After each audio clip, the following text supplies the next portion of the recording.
Aziz Bella di studio. Ya, Mbak. Mas Aziz, pertama-tama mewakili Kompas TV kami mengucapkan terima kasih dan juga apresiasi yang setinggi-tingginya atas kerja dari tim rescuer untuk menyelamatkan para korban. Aziz, awalnya bagaimana akhirnya bisa ikut terlibat dalam proses penyelamatan? Apakah ini penugasan atau seperti apa, Mas? Sebelumnya saya mengatakan turut berduka kita sedalam-dalamnya atas musibah yang diterima Polres Alkosidi Sidoarjo. Kita diperbantukan Sidoarjo atas misi kemanusiaan lintas daerah di mana kita mendapat izin dari para kepala daerah. Kita nyampe di lokasi lebih jam 5 lebih, itu sudah petang dan suasana sangat chaos sekali. Anda bertugas melakukan evakuasi. Gratis, gratis, gratis. Semua drama gratis tanpa syarat. Tonton lengkap dari episode 1 sampai Di bawah reruntuhan. Bisa Anda gambarkan kondisi saat itu, Mas Aziz? Suasana di sana sangat chaos sekali. Kita di PKP dapat perintah dari tim Basarnas karena tim Basarnas yang megang komando waktu itu.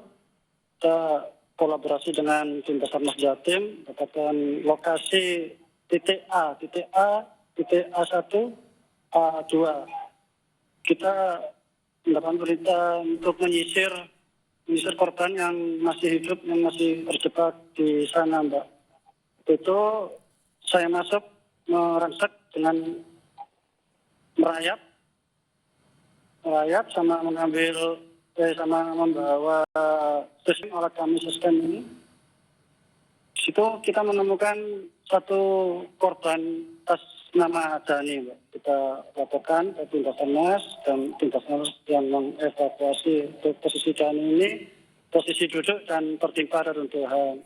Setelah Dani keluar terevakuasi, saya masuk lagi merangsek lebih dalam lagi, berteriak ngomong Assalamualaikum, apa ada yang masih hidup di sini? Karena di situ ada salah satu santri, entah itu masih hidup atau sudah meninggal. Ternyata santri tersebut sudah meninggal dunia. Saya teriak lagi sampai 3 kali dan dijawab oleh si Haikal. Iya Pak, ada Pak, gitu. Nama kamu siapa nak? Gitu. Haikal Pak, Haikal. Dari mana kamu? Dari Probolinggo. Umurmu berapa? 14 tahun. Posisimu gimana? Posisi saya tertidur Pak. Apanya yang sakit? Sakit semua Pak. Gitu. Ya, itu mendengar itu hati saya terenyuh, bercampur terharu Mbak, ya, karena masih ada korban hidup. Terus saya tunggu nak ya, saya cari teman-temanmu yang masih hidup, yang masih selamat. Terus saya teriak lagi, ada yang jawab ini kurang lebih 6 meter atau 8 meter dalamannya dari lokasi saya. Ada Pak, siapa namamu? Yusuf. Yusuf ini asal Malang, usia 16 tahun. Saya tanyakan, yang sakit apa Yusuf? Yang saya tidak ada Pak, cuma posisi saya kejepit. Dok, luka ada Yusuf? Enggak ada. Saya tanya lagi Haikal, gimana nak? Kan yang sakit. Karena Haikal, titik suaranya Haikal ini sangat dekat sekali. Ternyata Haikal ini di balik jenazah yang tertimpa reruntuhan itu, Mbak. Semuanya sakit, Pak. Itu saya mau menjangkau si Haikal. Nggak bisa, Mbak. Karena space dari ubin ke atap reruntuhan itu hanya setinggi 30 cm. Kepala saya nggak bisa masuk. Saya itu hanya masuk miring saja. Nah, posisi miring, maksud saya mau menarik jenazah itu. Ternyata jenazah ini menopang reruntuhan dan menyelamatkan Haikal. Tak lama, Pak Munir selaku danru saya mengontak saya lewat HT. Gimana sih perkembangan di dalam? Apakah ada korban? Ada. Untuk yang terdekat si Haikal, yang jauh Yusuf. Dan Yusuf sebetulnya menginformasikan ke saya ini ada 4 suara lagi Mbak yang masih hidup. Oh, ada Yusuf dan Haikal yang ada suara. Iya, Pak Munir. Kira-kira untuk menyelamatkan Haikal butuh berapa lama? Butuh beberapa waktu Pak Munir, karena saya masuk ini sangat kesulitan. Saya merayap, nggak bisa ini mentok. Oke, kamu keluar dulu karena tim Basarnas akan mengevakuasi korban di sebelahmu. Siap, saya mundur, kita diskusi sama Pak Munir, sama tim penyelamat yang lain untuk mendahulukan mana yang akan dievakuasi. Setelah berdiskusi, ternyata si Yusuf dulu yang kita evakuasi Mbak, karena evakuasi ini si Yusuf sebelumnya sudah ngomong pada saya ada lubang di sampingnya, ada lubang yang disebabkan reruntuhan. Dan akhirnya kita tim JPKP ini dibagi jadi dua regu. Saya mencari korban-korban yang selamat yang lainnya. Terus tim satunya Mas Leo ini pergi ke lokasi si Yusuf, mencari si Yusuf ini. Ternyata ditemukan di titik A2, kalau nggak salah di titik A2 ada lubang sebesar botol air mineral. Dan di situ Mas Leo teriak-teriak, ternyata si Yusuf ini merespon. Akhirnya Mas Leo ini melubangi beton tersebut dengan cara manual. Itu evakuasi Yusuf ini sangat panjang sekali, mulai dari pukul 10 sampai jam 2.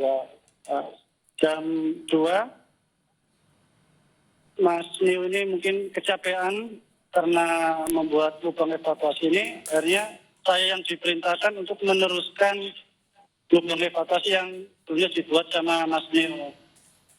Dan saya mendapatkan perintah, di situ ada besi beton itu kalau salah ada 6 yang menghalangi si Yusuf ini juga. Di situ saya sudah melihat Yusuf, saya motong 3 atau 4 kali, tapi Yusuf ini kok nggak ada respon. Nah, mohon maaf, sebelumnya si Yusuf ini sudah meninggal atau kritis. Saya panggil, saya laporkan ke bantu saya, ini Yusuf tidak ada respon Pak Munir. Coba kamu bangunkan, coba kamu kontak lagi. Saya memaksa masuk, tangan saya menjangkau, sampai saat tangan saya itu kecepit ketimpa reruntuhan, menjangkau Yusuf. Di situ saya megang kepalanya Yusuf, kok nggak ada respon Yusuf. Akhirnya saya keras sekali, Yusuf. Hanya dia kaget, iya Pak. Gimana keadaanmu? Baik Pak, baik. Kamu butuh apa sekarang? Mau minum atau mau makan? Mau minum Pak. Akhirnya saya kasih minum biar tenang. Di situ saya, ini ada roti, kamu makan roti dulu biar tenang. Kamu pasti selamat kok, kamu tenang ya. Istighfar, sholawat, berdoa ya. Doakan kamu, teman-teman kamu, dan doakan bapak-bapak yang bertugas di sini. Iya Pak. Dia doa sambil lalu saya memotong beton-beton laser ini. Yang di belakang saya ini ada tim relawan, ya dari mana.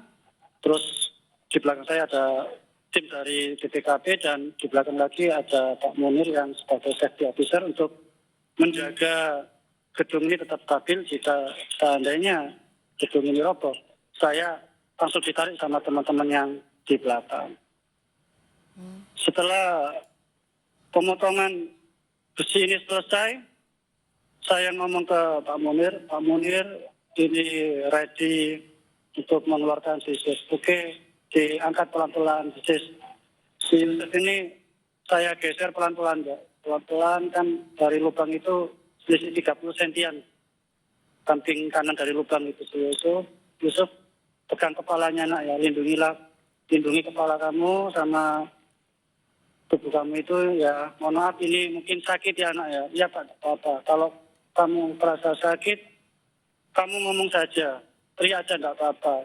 Dan aku sama tim mohon maaf jika membuat kamu sakit.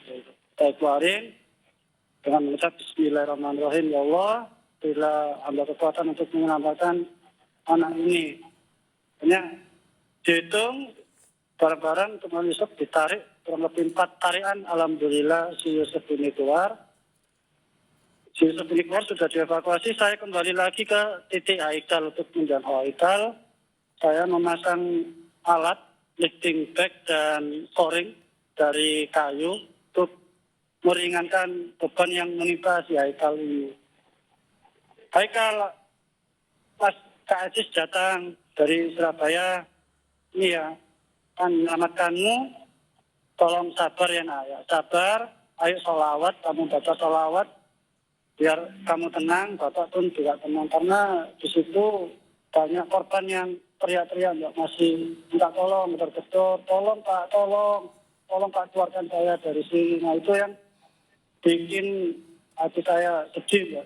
Di betul, tapi kesedihan saya ini tidak boleh dilihat oleh Haikal atau tidak boleh diketahui Haikal. Kalau saya diketahui sedih sama Haikal, Haikal ini malah down dia, psikisnya. Maka itu saya tetap tenang. Haikal ini sambil masang lifting bag ini, alat lifting bag dan kayu ini untuk meringankan beban Haikal. Setelah lifting bag ini kepasang, saya monitor teman saya yang di luar. Lifting bag ready, akhirnya dipompa pelan-pelan. Dipompa untuk aslinya lifting bag ini tidak mampu mengangkat beban yang di sana, Mbak. Lifting bag ini hanya berguna 60 ton, tapi untuk bangunan mungkin lebih dari 60 ton. Hanya sebatas penyangga saja seandainya beruntuhan ini jatuh kembali, alat ini berguna untuk memperlambat dan melindungi si Haikal ini. Hanya Haikal ini rasa nyaman. Gimana Haikal? Nyaman? Nyaman tak? Sudah bisa bernafas. Sebelumnya Haikal ini ngeluh ke saya, tak nafas. Dan tangannya yang samping kiri terjepit. Oke, tangan kamu terjepit yang tadi gimana Haikal? Masih nggak bisa Pak. Kalau dipaksa gimana Haikal? Sakit Pak, ya apa-apa teriak ona. Kalau sakit teriak ona gitu. Saya pelan-pelan, saya menganggap Haikalnya adik saya sendiri karena suaranya mirip sekali ponan saya. Ayo nak, pelan-pelan nak. Sakit Pak, ya jerit Pak, enggak apa-apa jerit. Akhirnya bisa lepas enggak yang kiri, tangan kiri ini.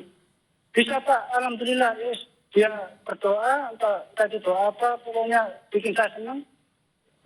Bisa Haikal, bisa Pak, tangan saya samping kiri lepas Pak. Coba tangan kanan kamu pegang tangan kiri. Bisa Pak, sakit enggak? Tangan kiri kamu pegang tangan kanan. Bisa Pak, sakit enggak? Terus sekarang yang sakit apanya nak? Yang sulitan kamu untuk bergerak. Kaki saya Pak masih enggak bisa.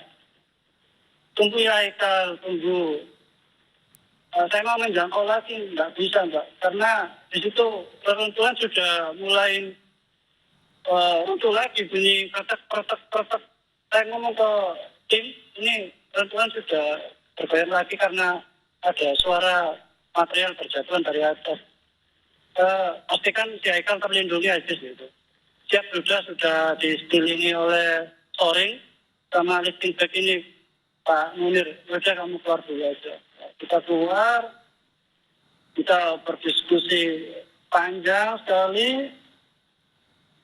Akhirnya si Haikal ini mampu dikeluarkan oleh tim BSG, Basarnas Special Group, dengan cara bikin korong-korong yang punya kolaborasi dengan tim BPKB Surabaya, terus tim BPKB Batu, dan relawan lain. Mohon maaf tidak bisa menyebutkan satu persatu karena di situ banyak petugas yang saling bahu-membahu, mulai dari tenaga, pikiran, dan alat saling bahu-membahu di sana.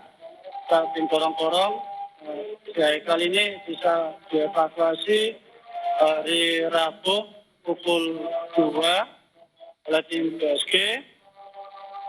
Dan kenapa kok tim BSG? Karena tim BSG ini sangat berpengalaman di bidangnya. Mungkin keahliannya sangat mumpuni. dengan cara ikut List penyebab perut buncit part 3. Poin yang keenam adalah dehidrasi parah yang membuat badannya bengkak sementara. Jadi solusinya jangan dehidrasi. diambil terlebih dahulu, Mbak. Gitu. Dan proses Haikal mengeluarkan sama si jenazah itu disaksikan kebetulan ada Pak Saifullah Yusuf selaku Menteri Kementerian dari Dinas Sosial dan Wakil Gubernur Jatim waktu itu. Dan Mas Aziz, terakhir dan singkat saja Mas Aziz, adakah yang ingin Mas Aziz sampaikan kepada keluarga korban, Mas?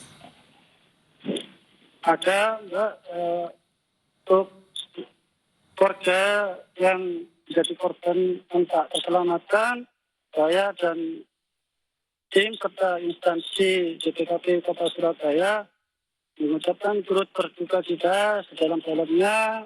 Semoga almarhum ini meninggal husnul khotimah, diampuni segala dosa-dosanya, mendapatkan surganya Allah, dan untuk korban yang berhasil terevakuasi lekas sembuh. Semoga kalian menjadi penerus bangsa yang baik dan menegakkan agama Allah. Mungkin ya. Baik, terima kasih Mas Abdul Aziz, anggota Rescuer DPKP Kota Surabaya. Sekali lagi kami mengucapkan terima kasih yang sebesar-besarnya atas tugas yang sudah dilakukan sedemikian rupa. Selamat bertugas kembali, Mas Aziz.